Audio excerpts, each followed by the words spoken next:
This is Free Range Digital Design Foundation Modeling. This is Chapter 14. Topic of this chapter is mixed logic, and we're going to be doing some design and analysis in the area of mixed logic. So mixed logic, the truth is we've been doing some design up till now, but I've not given you the complete story, so I'll only give you half the story. Essentially up till now, generally speaking, 1 means do something and 0 means don't do something. So 1 is sort of the action state and 0 is the non-action state. The reason why I didn't give you the whole story is because it generally simplifies the design process, and which is really important when you're first learning the material. So the truth is that either 1 or 0 can be the action state, and if 1 is the action state, we consider that positive logic. If 0 is the action state, we consider that negative logic. So mixed logic is essentially a system, digital system or circuit, whatever you want to call it, that uses both negative and positive logic. Up till now, everything we've been doing has been positive logic, and generally speaking, that's where most people make their designs, but we need to be able to understand negative logic where it fits in. So this chapter is important because someday you may be faced with it, and it is one of the toughest topics in digital design to understand, but if you understand it, you'll be all that much better off. I think what generally happens is people tend to design primarily in positive logic, and they have a few tricks to get them by in the negative logic realm, which is, I guess, good enough, but it's good to know exactly what's going on with negative and positive logic. So as an example, we have 2 circuits here. This is they look very much like circuits we've been working with so far. These circuits look exactly the same. I see 3 gates and an inverter in both circuits. The difference between these circuits are the fact that some of these input variables here have overbars over them. The truth is the way we're specifying this circuit, everything's in positive logic, and it turns out by putting overbars over these values here, that indicates that variable is negative logic, which means 0 is the action state. So you haven't seen any of this up till now, and that's because we've been only working with positive logic. Everything we've worked with has kind of looked like this. Now keep in mind that when we are working with these circuits like this, the fact that C is listed there means it's a variable.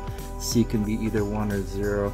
This C bar here is also a variable, meaning C bar can be either 1 or 0. It's a little bit confusing, particularly when you're first working with it, but the more you work with it, you'll get used to it. I always think it's best to start off mixed logic with a few definitions. Some of these definitions will make more sense as you work with mixed logic a little bit more. So mixed logic, essentially it's a circuit or system that uses both positive and negative logic. Typically, most systems are primarily positive logic with a little bit of negative logic in there somewhere, but you can design your circuits any way you want. So one of the new terms that I always use, but I do my best not to use in the beginning chapters, is the assertion levels. When we speak of assertion levels, it's related to essentially logic level. If a signal is asserted high, that means it is positive logic. If it's asserted low, that means it's negative logic. Saying something is asserted doesn't mean it's necessarily a 1 or a 0. What we particularly mean by whether it's asserted or not is related to the logic level. When a signal is asserted, that means it's in its active state. You have to know whether it's a negative or positive logic signal to know whether it's a 1 or a 0, and accordingly a not asserted signal is a signal in its non-active state. And once again, you have to know the logic levels to know whether the signal is a 1 or a 0.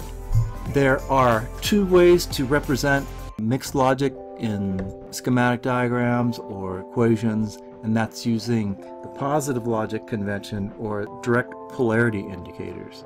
So up till now, everything we've been doing is positive logic, so necessarily everything we've we've done kind of looks like this. Of course, we haven't been using overbars on this. This is the positive logic convention. Positive logic signals have no overbar over them. The negative logic signals have overbars over them. So these two signals are negative logic. That signal happens to be positive logic. The other way to indicate this is with direct polarity indicators. This is what we're going to work with this in this chapter, because I feel, at least in the learning phase, it makes things easier. So essentially what we have here is we're stating directly the logic level of a given signal. So the H means it's asserted high, positive logic. L means it's asserted low, negative logic. First place to start on this is how mixed logic is associated with inverters. We all know what an inverter is. What we learned is that inverters change zeros and zeros to ones, which is okay, but a better approach, and what I've kind of trained myself to understand, is that inverters change the logic level of the signal. Now, one of the issues here, and there's an example down here, is the notion of bubbles. You've seen these bubbles on inverters. Essentially, they are, I will say, associated with polarity. It's going to help us work with polarity as we start doing problems. It's not a hard, fast rule, but generally speaking, what we try to do is match the bubbles to that low signal. Sometimes it works, sometimes it doesn't. So here's an inverter. We got it. We have there's the positive logic convention. Goes through positive logic, comes out negative logic. This is the direct polarity indicators. It comes out, goes into inverter asserted high, it comes out asserted low. Now this is an alternate way. Notice that this low here matches this bubble here. The other way to draw an inverter, and it helps sometimes, you see this in schematics sometimes, is put the bubble on the back end. And so this is, again, this is in an effort to match these bubbles. Bubble matching becomes kind of an important and or useful tool later on, you'll see here. So anyway, the signal goes in negative logic, comes out positive logic. Written in the positive logic convention, it goes in with an overbar, comes out without an overbar, which is a way to say it goes in negative logic, comes out positive logic. Now we have two main tools that we're going to use to design and analyze these circuits. One of those tools is for DPI, or a direct polarity indicator. It's equivalent signals. So equivalent signals and equivalent circuits, which we'll get to next, are our two main tools here.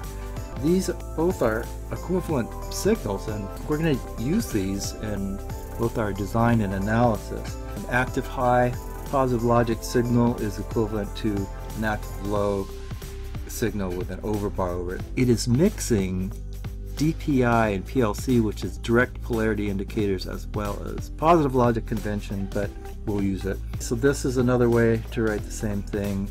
Both of these are examples. The best way to say that is these are equivalent because it kind of supports double complementing. Double complement something, you're not changing that thing. Equivalent signals, great design tool. First example here, we're going to write an equation using DPI that describes this circuit. Now, one thing you have to notice about the circuit is it has an AND gate. Point being here is that AND gates, or any gate, they're really stupid. They essentially do one thing. They react to voltage levels on the hardware. The idea is they don't really know what logic they're implementing. They're just reacting to voltages. So we know an AND gate to be a gate that has an output of a 1 when both the inputs are 1.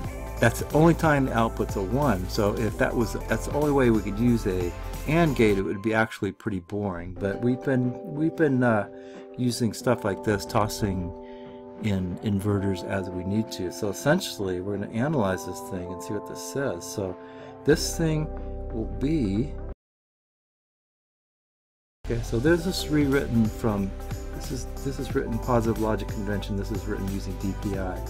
So this is our signal here, and it comes in at positive logic, it comes out as negative logic. B sub low is this signal right here, and I'm essentially ready to write this out. But the key here is this gate is only going to perform an AND function if I feed it positive logic signals. So right here I'm feeding it a negative logic signal. That's not what I want. What I want to do is make sure I feed this a positive logic signal. If I do feed it a positive logic signal, I can just read off the answer. So this is going to be, I'm going to change this using my equivalent signals to this. So now instead of negative logic B, it's a positive logic B bar. At that point, I'm ready to read this off, and this is going to be F I equals A I, and there's my AND gate, and there's B naught sub I. All this is going to be asserted high. So there's my first equation. Notice that these match. They have to match. If they didn't match, it would make no sense. Another way to write this is to write it like this. Okay, the idea here is it's understood that I have matched these interior logic levels. Essentially, this gate needs positive logic inputs. That's what I've written here. It's understood that's what I did, so I can actually drop these polarity indicators off the internal signals. And this is my equivalent equation. So what this says is the active on A, the active state, and B has a bar over it, so 0 is the active state. When those two conditions exist, that's when this output is going to be asserted. So that gives me the ability to essentially say when A is 0 and B is a 1, the output is going to be a 1. Couldn't do it any other way. So that's our first analysis problem. We'll be getting more in depth into that later, but the important thing here is that I've matched these two signals here. I use an equivalent signal in the interior to make this make sense. This gate expects active high, so I wrote it in a way to indicate the active highness of it before I wrote the equation, and here are the final equations. The other tool that we're going to use to analyze circuits is equivalent gate forms. Now these we use them for both design and analysis. Once again, I don't have these memorized, but I know how to generate them, and I know you can generate them from using De Morgan's equation. So let's do this. We'll do it up here. Here's an AND gate. It looks like this, of course, but say F equals A and B. There's my equation. If I double complement each side, I'm going to get F equals A. Bring down the complement, bring down one of those overbars, and I have this circuit. So this is an AND gate, but I'm going to redraw this gate like this. This too is an AND gate. This happens to be the OR form of an AND gate. Important to notice the relation between this and this. The overbars I'm indicating in the circuit with the bubbles. So OR gate, we'll do OR gate. OR, we got, looks like this. Then F equals A plus B. There's a good start. What I'm going to do here is the circuit is double complemented each side, so F equals A and B, overbar over it, and this resulting circuit is going to look like this, F. So this is going to be this is an OR gate, of course. This is the AND form. So the important two gates are, the thing to notice is with an AND gate, if I do the right thing, I can get an OR function out of it. Similarly, with an OR gate, if I do the right thing to it, I can actually get an AND function using an OR gate. So this is, once again, this is truly, it looks like an AND gate, but it's actually an OR gate. This looks like an OR gate, but it's actually an AND gate. Okay, so NAND F equals A, B. We know it as this. And the bubble, of course. If I bring that complement down, I get F equals A plus B. And that's going to look like this. And those are my, for NOR gate, similar thing, F equals A plus B with an overbar. Looks like this. If I bring that complement down, I demorganize it, I get this. Looks like an AND function there. Bubbles are in back. So the NOR gate, this is the AND form of a NOR gate. And this happens to be the OR So the point being is from any particular gate I can get actually AND or functions out of it. Additionally, NAND and NOR are functionally complete.